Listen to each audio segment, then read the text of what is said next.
Test. Test. Ready? Filming? Yeah.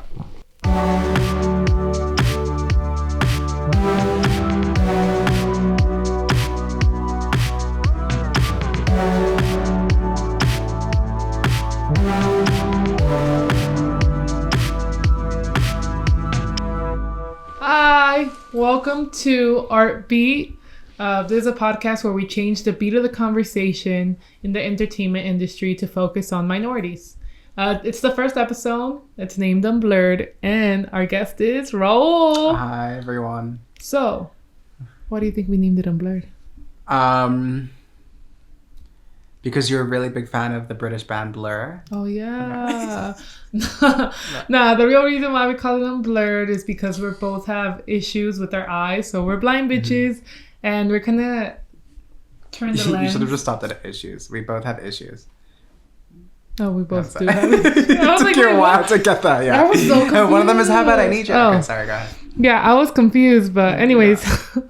Yeah. So we're gonna shed a light on what it's like to be in the industry with said eye problems. Yeah. So time to trauma dump. Raoul, you're first. Okay. So I was born with this thing called post-vitreous detachment. At least I believe that's what the name is. And basically I had it when I was young. And it only happens in old people, actually. Well, mostly, but it happened to me. I was wise beyond Benjamin my years. Button. Yeah. No. So basically what happened was like my retina was detached from my eye, and I had this chance of losing both of my eyes to this condition. Luckily it was caught, and basically they did like 7 operations on my eye when I was a young kid, like a baby almost. And some of them were like, it was like an experimental procedure. And luckily, they managed to keep the condition just to one eye and stopped it from going to the other one. I had cataracts also as a result of it. But now as a result, I have 2 different colored eyes, but that's only because of the surgery. And one of my pupils, I don't know if you can zoom in, but one of my pupils is significantly smaller than the other. And that's because this eye, the left one that's brownish, greenish, it's 2400 vision. And then the one on the right is 20/20. So yeah, so you do the little tilt when you're looking, right? And for a long time, people were like, is like his head too fat? Like he can't carry it? Because I always walk around like this. But it was only like until recently that my dad was like, I think you do that because your eyes, like because it just helps you see better. Yeah. And I'm like, oh, that makes sense. Because I do think I have a heavy head, so it's like it you makes do have a big head. I really do. I do. So like, if you see me walk around like this, it's because of my eye, and you can't judge me. But yeah. Or you have a big head. I have a big head too. I do. Yeah. Anyways, so for the entertainment industry wise, what do you do? So I basically work in 2 different mediums. I work in filmmaking and in music. And those are, that's what I do. So with your eye situation, do you have any did you have any issues with that? Yeah, I mean, so obviously when it comes to like filmmaking, it's like a notion where it's like, oh, if I lose my eyesight, I don't know if I'll be able to make films anymore. And I think that is a somewhat scary proposition, but like I don't think I've ever thought about it too much to the extent that I've let it stop me. Yeah. And I think to an extent, that's why I find a little more security and safety with doing music, because it's like I can hear, I don't know, like, oh, I'm going to lose my hearing. And I think also because of my eyesight, it's given me the ability to like appreciate things more with sound. Mm-hmm. So like I find myself like feeling more appealed sometimes by what I hear than what I see. So like your safety net? I wouldn't call it my safety net, because I think I feel just as passionate, sometimes if not more, about it. And to me, it's just something that like it never feels like work when I do. I'm sorry, that's my Apple Watch. I need to get in my move goals. So you're cheating. I don't know why he keeps doing that. But no, I don't. I wouldn't say that at all. I think if anything, it kind of just sort of like allowed me to pursue this other passion without feeling as much of a burden. Yeah. It took a long time to convince my parents to let me want to be a filmmaker. They wanted me to be like a doctor or a lawyer. Just sort of to change it up again and be like, oh, I want to be a musician too. Like I was very scared. They're probably like, what the fuck? Yeah, exactly. Like, make up your mind. Yeah. It's just something that like I find addictive, and I feel so much more in control with that than I do with filmmaking. And, you know, sometimes it is the eyesight related thing. But it's just, yeah, so I think it's just opened my, like, mind to the different passions that I have and what I can do. Yeah.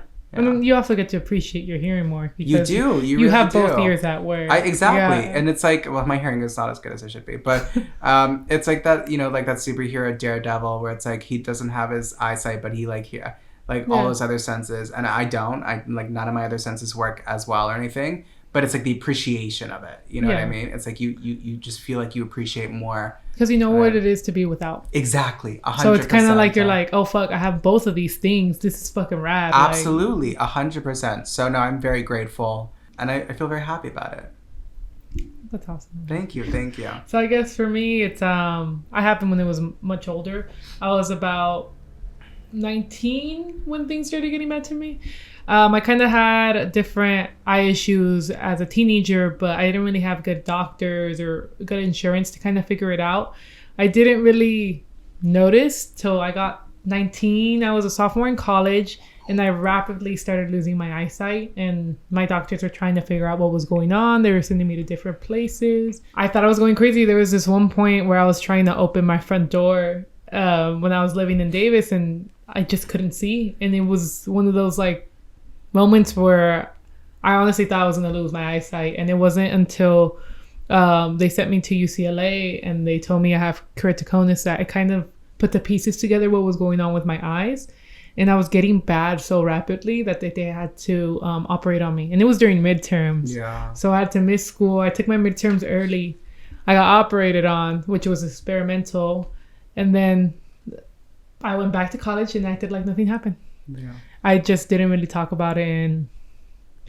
And at that point, I think I kind of gave up on my creativity a bit because I was like, it's my body telling me that this wasn't for me. Yeah. And as when I was finally getting the spark again, I got diagnosed with glaucoma when I was like 21. And I was like, oh, fuck. Again, the universe trying to tell me like, this isn't for you. So I kind of felt lost in a sense and even ashamed to talk about it. And it wasn't until recently that I'm kind of like, oh no, like it's a different lens that this eye issues are giving me, but it doesn't mean that it's not for me. It's just showing me a different path in life. 100%. Yeah, and I have to concentrate on different things and take care of myself, but I think it pushes me to be a little bit more stubborn with it. Yeah. I mean, like I was like, there's this comparison I was like where it's like from a young age, like it's like to me I've always associated with like my right hand being dominant and my left hand not. So it's like it doesn't feel abnormal. Like it doesn't feel like it's like out of place or anything.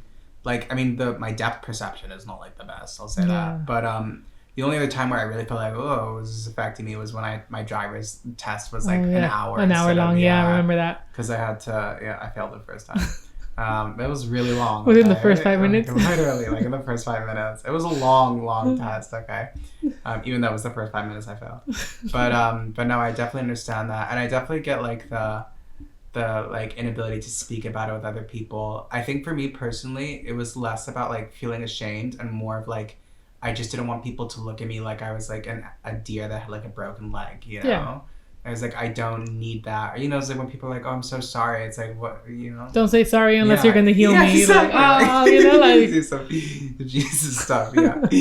It's just people take you out of the race. They do. Like, it's not even, if you can't fix me, I mean, there's nothing to be fixed. There's like, yes, you lose one of your senses, but that doesn't make you less human, less capable. Absolutely. 100%. It's like very ableist to think so. It is. It really is. So I think it's more like, for me, it was kind of accepting that and also accepting like if people take you out of the race, that's their fault, not yours. Absolutely. And then when you beat them, it'll be more successful. Absolutely. And it's, so I'm so sorry. I didn't mean to interrupt. But like, it's like, you know, it's like Beethoven, like he was deaf and then he was still composing music. Yeah. It's like, it's a feeling. Yeah. You know what I mean? I mean, film is a little different because, like, if you can't see, like, it's going to be hard. Like, if someone describes it. But I'm sure technology will figure it out, you know? That's the thing, is that I always count on the idea that, like, maybe one day I can get an eye transplant. Yeah, but, like, you know? Even if that, like, I'm sure, like, they have podcasts and stuff. I'm sure they'll start making movies through hearing or do different things. Like, that would be so cool. Imagine the details. Well, I guess, like, an audiobook is kind of like a movie for people to hear. Yeah, absolutely. So I feel like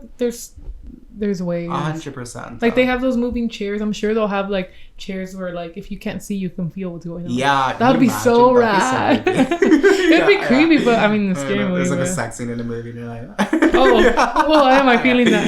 Yeah, but I feel like there'll be technology that will make things. 100%. You know? Yeah. It's just. We live in a very ableist society. We do. Yeah. No, and we live in a pretty ableist industry too. Yeah, we do. So it's like trying to figure that out is always interesting. But like I've never allowed it to be something as I started working in the industry where I'm like to make me feel less than someone. Yeah. It's not. You know what I mean? Absolutely not. Yeah, I think over the years I've become more open of talking about it. Before it was like I don't want to be seen as less or like, exactly. incapable. Like, will they not hire me because of this type of thing? So now 100%. I tell people and it's like, no, I got special contacts. You know, I put them on and I can see pretty well. Absolutely. Like, we'll be fine. I totally agree. But I feel like, I kind of, it lost my sense of creativity, but now I'm kind of learning how to navigate with that. And find it again. Yeah. Did you ever lose your sense of creativity? Like any doubt? I mean, doubt, yes, but like not because of my eyesight. I think like just like anytime you do anything creative, there's always doubt. It's like the type of thing where it's like you're constantly like showing yourself and you're like telling people like it or criticize me, you know? Yeah. And it's like a weird position to be because it's like in other jobs, you know, 1 + 1 = 2. Like you get the formula done, you're done. But this one's such a like interpretive thing to do where like people's opinions are like a big part of it. Just because you're a creative doesn't mean it's good. Exactly. 100%. Like that's a thing. And it's like, that's why like I always really relate back to this notion where it's like, at the end of the day, you make art for yourself.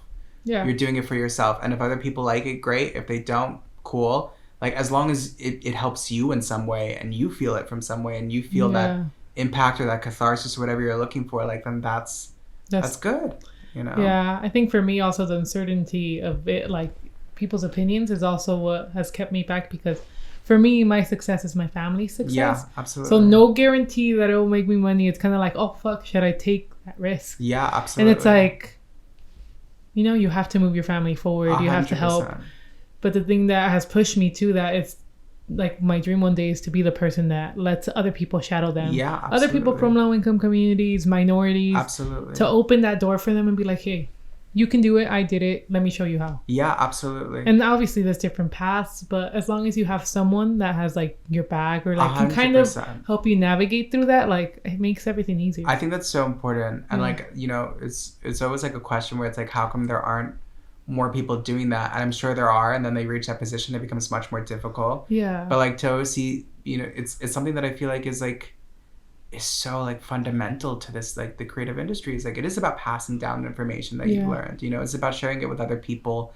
Like this isn't, I think that's one thing it's not a solo endeavor. Like, you know, like it's like, even if you're like doing a painter and you're like painting alone, like it's a lot more fun if you have people with you. A community, exactly. And I think when you manage to get your foot in the door to sort of widen that community to other people who don't have that opportunity is an important thing to do. Yeah, it's because it's very competitive. People forget that it's like we're all working together. It is, absolutely. Yeah. And you can feel that. I feel like, especially in LA, it's like even it's in the smallest things. Like there's always like a competitive sort of like vibe, and like it's like kind of like uncomfortable. It's like a weird sensation, but it's like you can never like.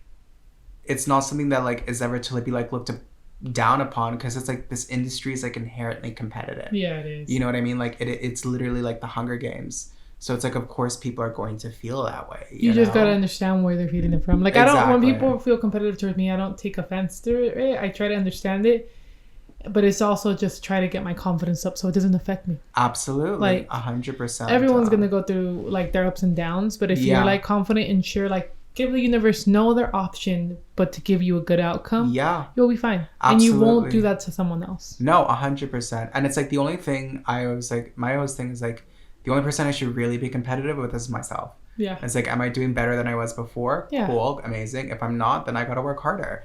Like that's the best competition for me at the end of the day. Because I know that there are people my age who are much further down the path and doing much more successful things. I know the people who are not. And it's like, I just have a different story. Like, I can't. Yeah, everyone's time is different. Everyone's time is different. Like, I can't compare it Yeah. at all. Yeah, I think that's a really important Yeah, thing, I you just know? think. So, talking about competitiveness and Yeah. trying to improve yourself. Yeah. What have you been doing to challenge yourself this year? So one thing I'm really trying to do actually is complete an album. Ooh, Yeah, what's it based I on? know. It's based on a breakup that I went through Dun, recently. dun, I know. Isn't that dun. so unique? Like a breakup album? Thank you. Hey, I know. the breakup albums, the good thing about music is they make you feel emotions you never felt. Yeah, absolutely. And the good thing about breakups, it's like they show you the beauty of the relationship, the ugliness, the raw, and then the healing. I think, it's like, I remember we had this discussion before where it's like, why do we always write sad stuff? And it's like, I always thought to myself, like, I think it's because whenever you try to do something happy, it's like you're content with that moment being there just for you. But when it's sad, it's like you need to find meaning out of it. Yeah. Like there needs to be a reason behind it. So you're like ready to just, analyze it and go over it again and again until something comes out of it. And it's difficult, but it's so therapeutic, I also think we look past some of the happiest moments. Like We do. another one will come, but We the do. hard parts of life we tend to hold on We to. do, So we I try do. to, like, I've been trying to appreciate more the good moments and the Absolutely. bad. But it's, as humans, it's so easy for us. It is. No, I 100% feel like whenever I make a song about something sad or bad, it helps me let go of it. Because it's like I put it into this journal entry now, and like now it's done, it's complete, it's out, like it's out Let's of my move system. on. Yeah, I don't need to feel, that way. And it's like, I was telling you like how 2024 something clicked in my head.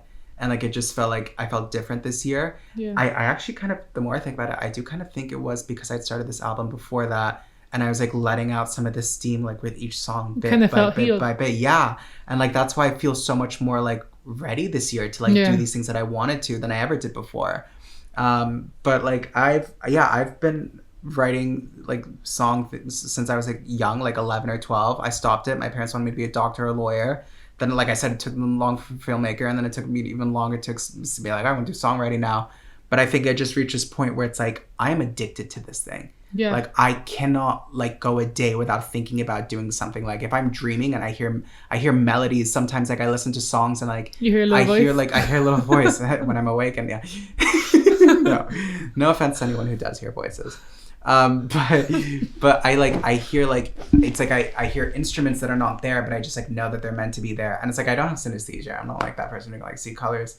But there's just like such a like something that just pulls me to it, and I never feel like I'm working when I do it. It just Yeah. feels so easy. It's the only thing I want to do when I get home from work. I just want to go like pick up my guitar and like make something, yeah. So I think when you have something that you love so much and you feel so like addicted to, it's like you why not pursue it? Why not try to do something with it? I mean, that's all we can do in life. Find something that we Absolutely. can't live without. And then if it's work and it makes us successful, awesome. Yeah, As long absolutely. as you're happy. It's like, that story that Jim Carrey said about his dad, where it's like he took a job that he didn't want, then the family went broke when they were like 40, and they were like, they were very like impoverished and they couldn't make ends meet. And Jim Carrey was like, his dad wasted so much of his life doing a job that he didn't even like, only to end up in this situation. So why not do something you love? Yeah. And I think that's so true. And I think, with the support of my friends and everything, I mean, I've made like hundreds and hundreds of songs, and like maybe out of all of them, there are only like 12 of them that are on like SoundCloud, and only like 7 of them that I actually like. And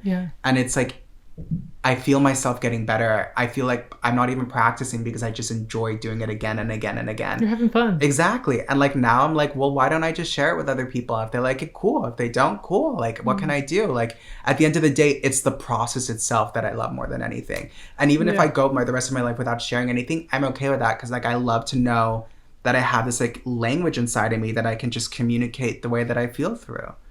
Well, since you brought up sharing, Yeah. you want to bring out a little snippet of one of your songs? Absolutely. Oh my God, stop it. Me? Yeah. So this is the song that I did at the beginning of this year. It's about my relationship with my phone. It kind of started as a joke, but then I was like, let me make something kind of serious about it, because I get really angry. I don't like being on my phone, as like I know most people do. I'm sure people love being on their phone, but like it's just like it's frustrating. Like I want like my image to be in the eternal internet, but at the same time I don't. Like it's that weird contradiction between the two. Yeah. Anyway, so I made this song. It's called Black Mirror All American Dream. It'll be out soon. And I will play a snippet for you right now. We try to be aware of every little thing. We can't be serious about anything. There's humor in the air and everything we do. We're trying too hard is embarrassingly untrue. I live in the American dream. Everything in store is just for me. I'm a rebel. I'm calm. I'm a pragmatic, dogmatic fraud. I'm natural. I'm a machine. But the reflection on this black mirror screams, I am king. Yes, I am king. So that's it. Wow, I like it. Thank you It's one so of those much, songs that you can sing on the freeway and just, or even if you're angry, you just blast it and have fun with. Thank you so much. No, I have to say it was really cathartic doing that, because in that chorus I was like yelling at one point, and it's just like it's such a freeing sensation to like yell and like put it into something, to like put it into something creative. So I had a lot of fun making that one, and I've just been really enjoying like explaining a lot of myself into music recently. Yeah. And it's cool because you give people a little peek of like what's going on in your head. Absolutely, because it's like I'm not someone who likes to speak a lot about their feelings. Like it's difficult, not difficult, but like I just don't. I always feel like I'm trauma dumping when I do, which isn't healthy. Like it's just not part of your natural thing. It's not part of my natural thing, you know? And I feel like I love listening to people. Like I love giving advice when it comes to those things. I don't always like sharing about myself. So this is like my chance to do it. This is how I do it. This is how I like communicate the way that I feel. It just feels so much more purposeful when I do it that way than when I just speak directly and I'm like, this is my problem here, you know? Because it's the beauty of saying it. It's like, let me add some music to it. Let me add these lyrics so I tell you what I'm feeling, but I'm not really telling you. And it's like, I want you to like to also like to feel what I feel as I'm saying this. You know what I mean? That's why you add like, let me add drums. Like, these are the guitars, the tears, like all the drama. 100%. Like it's just it's so melodramatic, but it's so like good. You know, Lord was on something when she did that, but no, I'm so it's a deep obsession. Like music and raccoons are like my deep obsession. I just love them so much. They're just so cute. Like I can't. But no, I really love it. Raccoons are kind of cute. They're scary though. They're like little hands though. Aren't they dangerous? Yeah, but like every animal is kind of dangerous, you know. Not dogs. Are you kidding me? They're like people who've had their faces mauled off by dogs. That doesn't happen all the time. Okay, yeah, raccoons don't attack people. My dog broke my ankle, but that doesn't mean they're dangerous. Yeah, raccoons attack people doesn't mean they're dangerous. Yes, there is. No, that's prejudice. Don't accept that. No, don't be raccoonist. No one has a raccoon pet. You're being raccoonist. Who has a raccoon pet? They do. What? They do. They do. Yeah, we're about to change this entire podcast to raccoons, but they do. And if you look at my Twitter, you'll see I've liked a lot of videos with raccoon pets. Would you have a raccoon pet? Yes, but it's not legal in California. I already looked it up. I know. Y'all see this? I know. They're just so cute. Like I can't. Sorry. Anyway, sorry. Continue. What were we speaking about instead of raccoons? Yeah. So, what keeps you motivated with everything? I think when people come to LA, it's very easy to feel jaded, as we already said, and I think I'm kind of at like this point where it's like I haven't felt super jaded yet, just because it's like I don't know what to do if I do. Like I don't know what, like I can't, like I don't want to imagine my life like not achieving the things that I want to achieve. Like that's just like can't give the universe another option. I can't give the universe another option. So I haven't fully felt there yet, but I also understand why people do. And like there are definitely times where I feel doubtful and I'm like, do I know what I'm doing? And like blah blah. But it's like it's the addiction. Like at the end of the day, it doesn't matter if I share this with anyone. Like I just love doing it, and it's like if I can make a career out of that, amazing. But I'm just gonna keep doing it because I'm obsessed with the process of it. And you know, that's my motivation. Hopefully eventually like it comes together.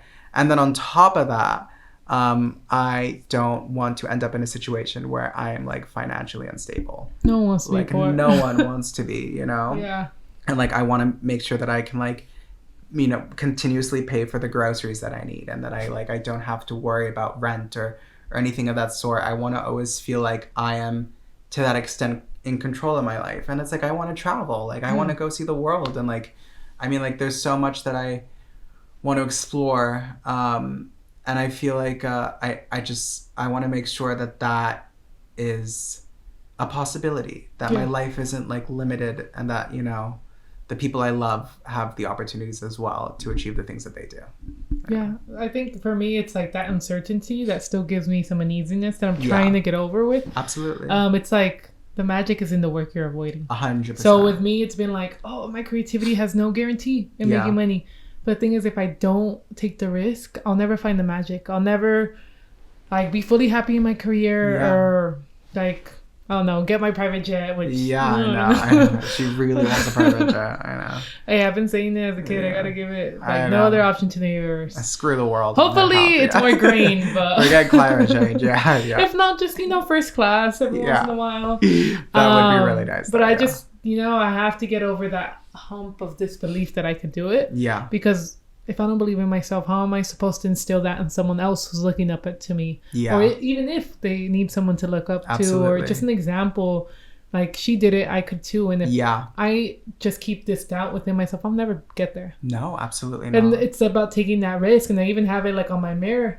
If you don't take a risk, like you don't win anything. Yeah. Like absolutely. I have it in Spanish, and like it's a reminder every time I wake up, it's there. And it's like so the true. magic is in the work you're avoiding. It is 100%. And it's like you have to be so good you can't be denied. Yeah, absolutely. Like so you have to keep working, and it's like, I mean, it's easier said than done, but some days I'm in this creative rut where it's like, oh, there's no guarantee, but if I don't do anything to fix it, I'll never get there. And it's like not only that, it's like if you don't do anything to like anything, you're making that lack of guarantee even bigger. Yeah. You know what I mean? Yeah. So it's like you have the chance to make it smaller, or you have the chance to make it bigger. And it's like I already live in uncertainty with my eyesight. Why should I do that with career when I can do something about it? Absolutely. So it's that push, and that's why sometimes I make myself do things that I don't fully want to do. Yeah. Like even with this podcast, it was like a back and forth. Like I was like, I don't totally want to do it, but it's like you have to do stuff that you're uncomfortable 100%. With to get better.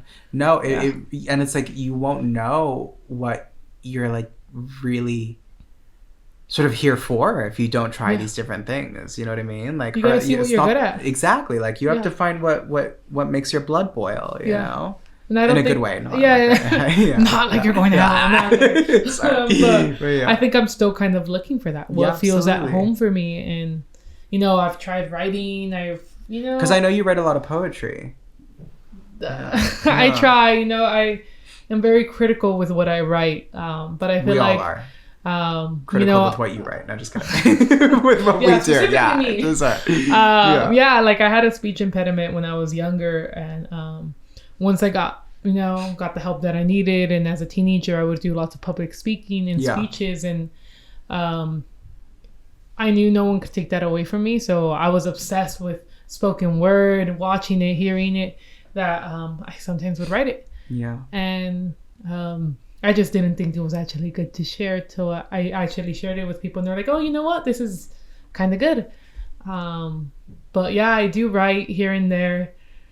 I'm still working on it, and I'm still trying to find a way. It's so beautiful. I'm still trying to find a way to like it myself. I mean, we're always our biggest critics at the end of the day, Yeah. It's like, I feel like I go between like loving my voice and then hating it so much. Yeah. Like it's just, there's no in between, And I'm sure like when it comes to writing for you, like it's just, you're always in the back of it. Like, you're like, oh, is this really like someone said that better. I swear. I know. Cause it's like you can't trust yourself to legitimize something into art. You know what I mean? Like you don't want to be the one who's like, this is art now. Like it's a weird thing to do. This is good. Like it. Yeah, exactly. That just feels so awkward to say. It's like we were saying, like it's so based on people's opinions, but it's like I've seen you write, and I know you write even without the intention of sharing it.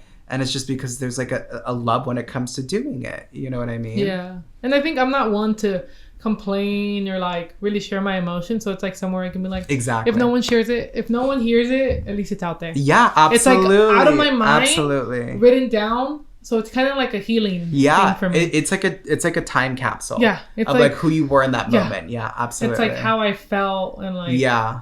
And it's always nice to know that like you put it out there, and then maybe someone else sees it and they're like, oh, that kind of helps me understand myself a little more, or like I get that, Yeah. And I think it also, since I don't know, someone said I was Enigma once, so yeah. I think not. Yeah, sorry. Correct. I could be hard to read if you don't know me that well. I think it's easier, like it gives people a lens of like who I am or how my brain works, just like your music does for other people. Absolutely. Kind of. It's it's like, oh, this is what she thinks about. Yeah. This is what she worries about. Because you can't like verbalize it that well. Like you can't just be like blah blah blah. It's like when you have the chance to use this like language to communicate it, that's like more about the way you feel than the way like you would speak like on a logistical scale or whatever. Like it feels so much more like a step into someone's mind. Yeah, like with my eyes when I tell people I'm running out of time, they're like, huh? Like they don't fully grasp. They think of you as like the rabbit from Alice in Wonderland. Like why are you worried about time? You're still so young, but it's like know. It's this feeling of uncertainty. I don't know what's gonna happen. Absolutely. Like one day I might wake up and I might not have my eyesight. Oh, like when you put that uncertainty into poetry, like from what I read from you, like I always feel like I get it. You know what I mean? Like that, even though I have the eye thing too, but like I do still like it definitely adds a layer to it that you don't always get when you speak, because it's like just trying to explain something to someone. It's like they can hear you, but it's like they don't always. It's like you can't make them feel what you feel. Like no one can do that. But when you write and when you make something that's creative, like it really is like an emotive process. It really is like an emotional experience. Like it makes them step into your world for a second. Absolutely. Even if it's for like 30 seconds, it's like see through your lens. Like I get what you're going. I kind of feel what you feel. Absolutely. Like I've never felt that way, but I see it. That's always been like my favorite thing about like just like movies and music and painting and poetry is like the ability to like create a shared experience from one person to another. Yeah. It's like, it's not like, oh, we can give this message or whatever. It's the fact that you get to understand someone else's perspective through it. And I think that's not something conversations can't do. And especially in like such a polarizing world we live in today, where like people don't want to like speak to each other all the time. And a lot of arguments, like it really is just like a beautiful thing. I know some people are kind of like, oh, like you're just so artsy fartsy, whatever. But like, I really do think it's a beautiful thing. Like the fact that people get to experience like these emotions and communicate them directly to someone else, and they get to experience it too, you know? Yeah, that's why I feel like sometimes when artists write albums that tells a story, I'm obsessed with that. 100%. Like so much like, 100%. Tell me about how they broke your heart, how you healed from it, absolutely. how you fell in love again. Like, absolutely. Oh my god. It's just it's incredible. And then like with the sound and everything, like it's, you know, like I love that sensation you get where like a song has like just such a banger like part that like you get goosebumps. Yeah. I love that. I love when music like makes you feel like, you know. When they do the montage. Oh, and it's like you see them. Like I'm just like, oh my god. Whether it be or it's falling like in love for me, or... when it comes to movies, I love it when there's like this like one quote at the end of the film.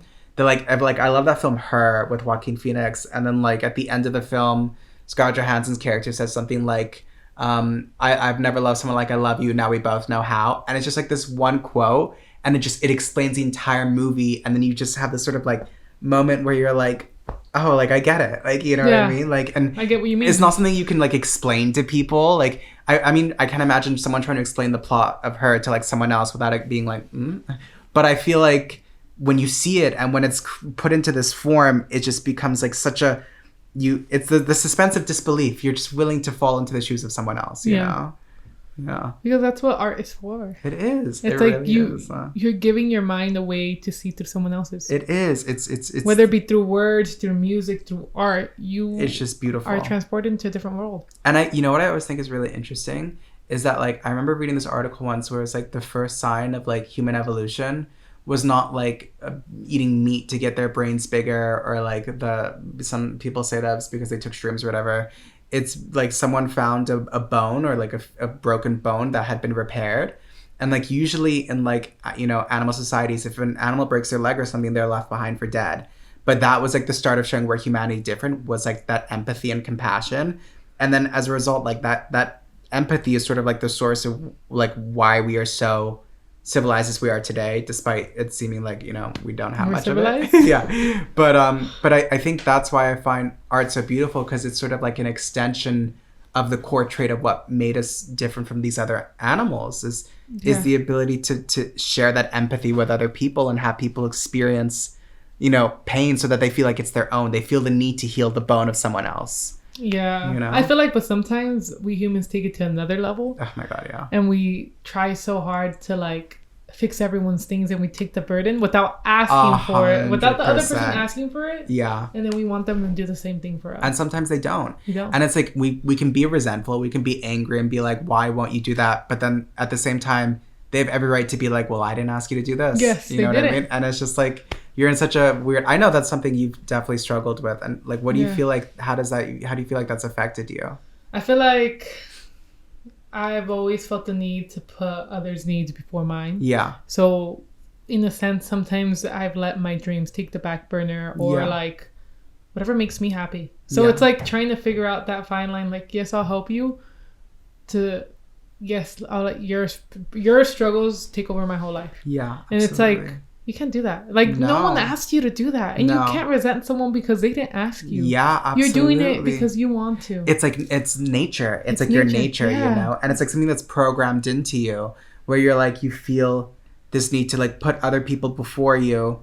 It seems like so inherently good, but you don't understand how internally damaging it can be at the same time, you know? And I think it's like, it's a thing where like I haven't been able to heal myself physically, that I'm like, if I can make people's lives easier, like that's my payment to them. But it's like, but you're making it harder for yourself.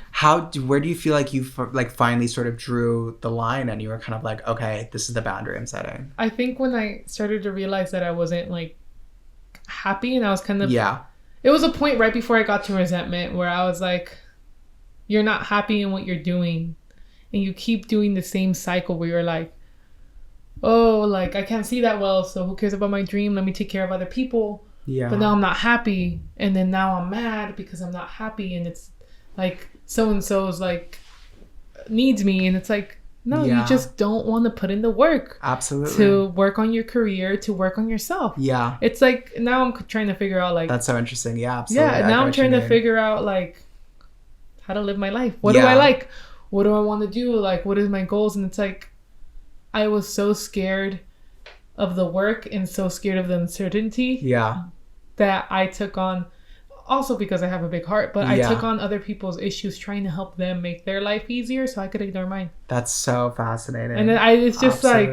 That must have been like a moment. Like, I was like, fuck, like it's easier. Yeah, absolutely. It's easier to help fix someone else than help look in the mirror and fix yourself. Because you're just like, maybe I can fix him. Yeah, literally. Maybe I can fix him. But it's like... It's always harder to look in the mirror. It really is. It really is, you know? And like that moment where you have to confront yourself in the mirror is like, it's scary. Yeah. It's a scary process to see yourself as like this fully dimensional being, you know?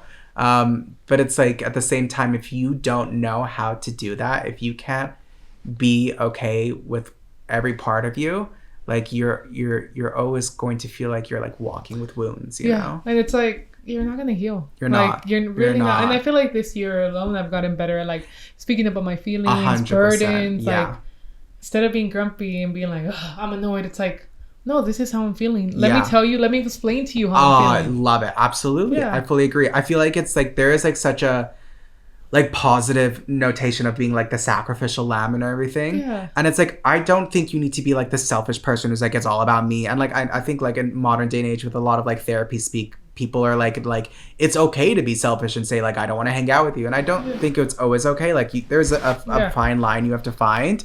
But like, I think there's no, I mean, there is goodness in sacrificing yourself for others. But like when it comes to the point where you are diminishing yourself and your mental health, like by hurting yourself, you're not making it better. You know what I mean? Like it doesn't. You can't truly help someone fully if you're not hurting. Absolutely. Like 100%. How do you expect to make 100%. Anyone's life easier if you can't even make your own? Because you're literally living on this life for yourself in a way. Like this is your one chance to experience existence. Like you cannot spend it devoting it to someone else entirely. Because then it's like, who the fuck do you think you are being resentful towards them? Because no one asked you. Exactly. And like that resentment's going to come and you're going to be like, why didn't they do this for me also? And they have every right to be like, I didn't ask you to. Yeah. And you have no right to be angry. You know like, what I mean? I'm happy I stopped myself before I got to there, but it's like I had to like look at myself and be like, what the fuck are you doing? I've definitely been in that place. And I think setting boundaries has been one of the most transformative things in my life. Yeah. Being able to be like, I don't feel like, so, you know, before I used to be like a very much yes man when it came to like hanging out and doing things. Cause I always wanted people to feel like, oh, you know, like, or even things like small, like fake laughing at jokes. Oh, I still like, I do. Sometimes I still struggle with that, but it's like, I want people to feel comfortable. Like it's not always the best thing. Cause sometimes I feel like I'm creating a facade of who I am to make others feel comfortable. Yeah. And now I've come to the point where it's like, if I don't want to hang out with someone and like, it's just like the day where I'm like, I'm tired and I tell them and I'm like, listen, I'm sorry. Like, I just don't feel like it. If you want to make plans some other time, I'm always down. but like my mood is just not there today, you know? And if someone says something that's not funny, I don't fake. Sometimes I'm just like, that's so funny. Like I don't, it's like, it's really hard, not. you know? But like, it's like, I don't know. I feel like the more you put yourself out there, the more you're also building like this glass shell of yourself. You're stretching You know what I yourself mean? out so thin. Yeah, absolutely. And I've people can tell me I'm a jerk, but people have invited me and be like, "Oh, hang out," and it's like, I honestly, it's not that I don't want to hang out with you. I honestly just want to be at home. Absolutely. It's nothing against you. I just don't have the energy to be Absolutely. out. I'm comfortable in my home. I want to be in my PJs. Yeah. And like under a bunch like of blankets watching a movie. Yeah, absolutely. I used to be that person who would be like, oh, like, you know, I know this sounds really bad, but I'd be like, oh, like there was an incident or something like that. Like I can't come, or like I'm feeling sick. And like a part of me would always be like, okay, well now I have to remember this every time they speak to me. And they're like, what about that one time? And I'm like, oh, I was like, you know, like trying to figure out what I lied to them about and be like, so now I'm at the point where I'm like, if I can hang out with someone, I'm just like blunt and I'm honest. And like you just explained that it has nothing to do with you. And what I've realized is like the people who respect that, like those are keepers. Like those are people who like understand like everyone has their own boundaries, everyone has their own thing that they're doing. The people who get angry or like annoyed or frustrated by that, I mean, if you're ditching them every time, like I understand, but if they get annoyed anytime you're kind of like trying to put yourself first in that situation, that's maybe like a sign to be like, okay, maybe this boundary is good. You know what I mean? Yeah. Like it's you're finding out more about those things. You can't make yourself completely accessible to No, everyone. 100%. And that's the thing that's not. like, yeah, I want to be there for you, but I can't be there for you if I can't be there for myself. Absolutely. Yeah. Anyways, I wanted to ask you, do you have any favorite songs at the moment? Yes, I do. But before we go into that, don't you have a poem you want to read for us? Oh, damn, I thought I was in the skip. We got it. We have to. Force. I guess I did write something, and I was kind of debating reading it or not, so it's kind of on my eye journey. So here it goes. I hate you, but I see through you. You're the constant pressure in and out of my head that I hate to feel right before bed. I used to be scared of you. You haunted every dream I ever held, twisted my aspirations into a midnight hue. Fuck, do I hate you. All I wish is to cure you, yet you come from my veins, mocking me, reminding me that my loved ones might one day share the same cage. Russian roulette, you never know when it's all gonna go. Lights out, I cry out, will this cage be all I ever know? Can this stay my burden? If not, the next generation's fate is certain. I can't stand you, yet everything I love comes alive through you. I don't recognize myself in your blur, yet is when I pull focus that I sometimes feel cured. Lucky to be gifted with the empathetic lens that zooms into a friend's anxious yawn, a sister's sleepy haze trying to finish a chapter, a friend's right head tilt when concentrating. But would I notice this if I didn't have to? Do I see more in fear that one day I will see less? I fill in the blanks to hold on to what one day might be out of my control. The possibility of lights, time running out, makes every frame the perfect shot.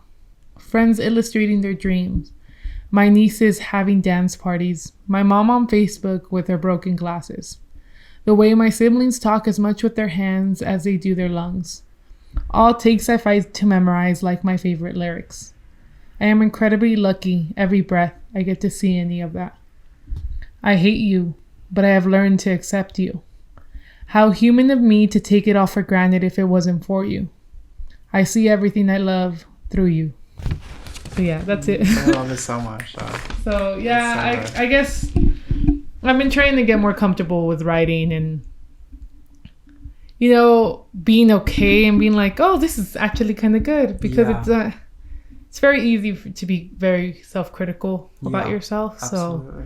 So like it's cathartic to me, but I'm trying to find a way like, oh, like it's good for you, but it's also good. And people like to listen to it. So it's like I trying to make myself share it more. I feel like something that's always important to remember is like even the worst of like art is like there's always something to learn from it. Like people will always find something. Not that I'm saying yours. You just said my shit. No, but like people will always find, even in things that are like others consider bad, some people will find something in it that's just for them. Yeah. So I feel like there's security in that, you know. Yeah. security and money. No. I know, I wish. No, I get it. There's beauty in art, but it's just like, it's also you're letting people into to yourself. It's like that vulnerability. That's the scariest 100%. thing. Because it's literally like, it's like taking an X-ray and showing your art beat. Yeah. I got that. It's yeah. like you're showing people like who you are in a sense and absolutely. how you think. Which, yes, we're talking about seeing people how we think, but it's like the vulnerability. I mean, I guess that's what makes art beautiful. 100%. It's like, yeah. this is what I'm feeling. This is what I'm feeling. Yeah. You're feeling the same thing, This which is it, yeah. I love feeling it. So I understand, but it's like when it's your own, it's like, fuck, I don't want you to feel what I'm feeling. I know. But it's like such a, I like to feel someone else's emotion in something so powerfully. It's just like an incredible sensation. It's a high. Yeah. You know what I mean? Like even reading it, I'm like nervous about reading it. No, I love it so much. I love it so much. Yeah. Because then it makes me feel like, cause it's, it's my work. Absolutely. And I definitely feel like I've heard you explain a lot about this concept of like running out of time and everything. It's when I hear it through your poetry that I feel like that point is so like understood. You know what I mean? Like you feel it, like you know, like, oh, this is where that fear comes from. It's not just the words of like, oh, I worry that one day I may not have my eyes, but it's like understanding why that's so important and how you view that concept. Yeah. I think is so interesting, Yeah, because it's like, it's just, you don't know. Like it would be different if you had like a direct answer, like on this day, like, it'll go blank. But it's like, you don't. It might not happen. Yeah, it might. absolutely. Like you just don't know. Yeah, I know. And it's like you don't have a security blanket. Yeah, absolutely. I mean, but I guess it's the same thing with your career. You don't know. You don't know. I mean, it's in life. Yeah, you don't know. You just don't know. Yeah, you don't know. So you might as well say fuck it and do what you got. Yeah. So that's that's again, the magic is in the work you're not avoiding. Absolutely. So I'm trying to get myself to push through and. I love it. Put in the work so much. Yeah. So yeah. Anyways, back to the other question I had asked you. Yes. Do you have a favorite song right now? Okay, so I just want to give a shout out to 2 albums really quickly. Melodrama by Lorde and Norman fucking Rockwell by Lana Del Rey. Obviously, like, that's so good. I love them so much. I really do. I love those artists also so much. I think they're brilliant. My favorite songs, I've been trying to like mix up what I listen to a lot recently. Because I just think there's so much more beauty in other styles of music that I don't usually listen to, and like I'm starting to appreciate a lot more now, especially as I'm making things.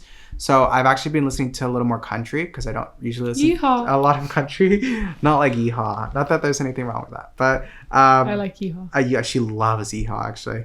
But baby lock them doors and like that type of stuff. But like I've been listening to, I like the song a lot, Deeper Well by Casey Musgraves. This is a new one she did. Yeah. I never listened to her before. Love that song. I listened to some other things before, but I really do love that song. I've also loved that song by Maren Morris you showed me, The Girl. The guitar in that is so amazing. It's brilliant. So and then I've been listening to a lot of Chappell Roan recently. And she's like this nice blend of like 80s pop with like some folk a little bit, like just a bunch of different things. She has some really good bangers on that album. You listen to her for hours upon hours. I love it, and it's been very inspirational. If you're watching the Chappell, like you're so good at what you do. It's fun. It seems like she has so much fun. You feel the fun, you feel the energy, you feel the personality. Like even the ad libs. The ad libs are so good. They're just so like they're so like spicy and playful without it coming off as like, you know what I mean? Like it's just like she's so. Play into the song it. with the fucking beat. She's literally, she's so into it. So yeah, that song, Femininomenon and Red Wine Supernova and My Kink is Karma. I love those songs so much. I like Naked in Manhattan. That one's Naked fun. Manhattan is so good also. Yeah, they're both so. It's also because it reminds me of Rocky Horror. Yeah. Oh my god, absolutely. Her producer is Dan. He's also the one who does Olivia Rodrigo stuff. Yeah, I didn't know that. He's great. Olivia Rodrigo's amazing. Also, I love her too. She's so cool. Yeah. That's pretty cool. What about you? I think for me, would definitely be Karol G. I just love her music. Who just won the Woman of the Year? Yeah, she just won the Grammy too. Yeah, I know. Regular Grammy too. Yeah. Latin Grammy and a Grammy. Yeah, so it's good. I'm so happy for her. I love her song Mañana Será Bonito. Yeah. Which is like, I just love. It's about having a bad day and like giving it time for healing and like tomorrow will be better. Yeah, absolutely. And I just love that one because it's like I play it when I'm sad. Because it's like tomorrow will be better. And that just whole album is such a vibe. 100%. I just love her. I'm so happy she's doing so well. She also has this another song that she released called Que Chimba de Vida. Yeah. Where she talks about like she's living the life she always dreamed about. Yeah. Like this was all for the people that didn't believe in her and stuff. Like, this is what she wanted. Like, she doesn't get all the privacy she wants, but she wouldn't take it back for a single second. Like, yeah. And it's so good. There is like, I love that thing you said about her first song, because I feel like there's such a homeliness to like art too. Yeah. Like music and film. Like, I moved around a lot growing up, so I don't have like one country or place that I can call like my home. But I've always found like my home to be like the things that I would watch or listen to.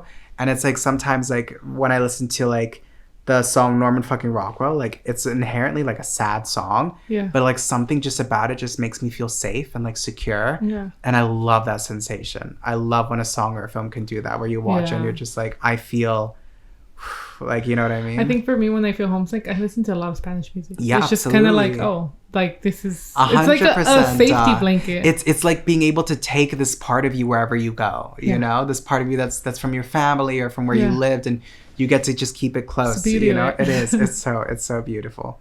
But yeah. But I did want to ask you another question. Yes. Do you have any tips for anyone like trying to join the entertainment industry or be a creative? Yeah. None. No. No, you have to say something. Honestly, you know, when I first moved here, I didn't know anyone. I had no connections. I was literally just like applying nonstop. I used the site Staff Me Up.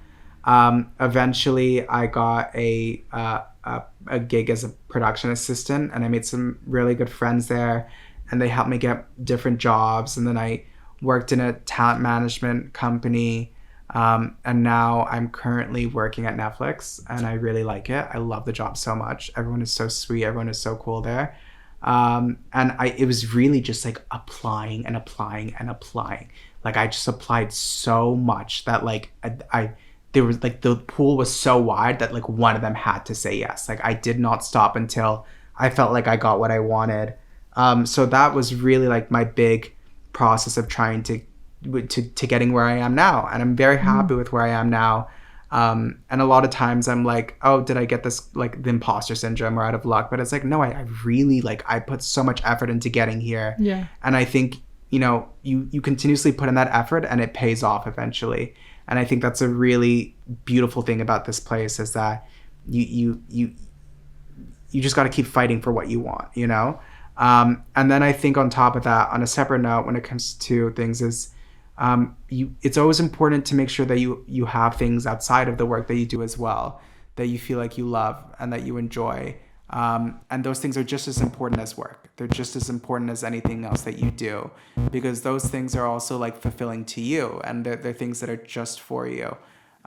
So I think never stop just pursuing what you love, and never feel like you have to choose one or the other. I mean, there are definitely times where I know you will, but like you just, you know, when you find that thing that makes your like heartbeat, that makes your heart beat, then like you gotta make sure you make time for it. Like that's so important.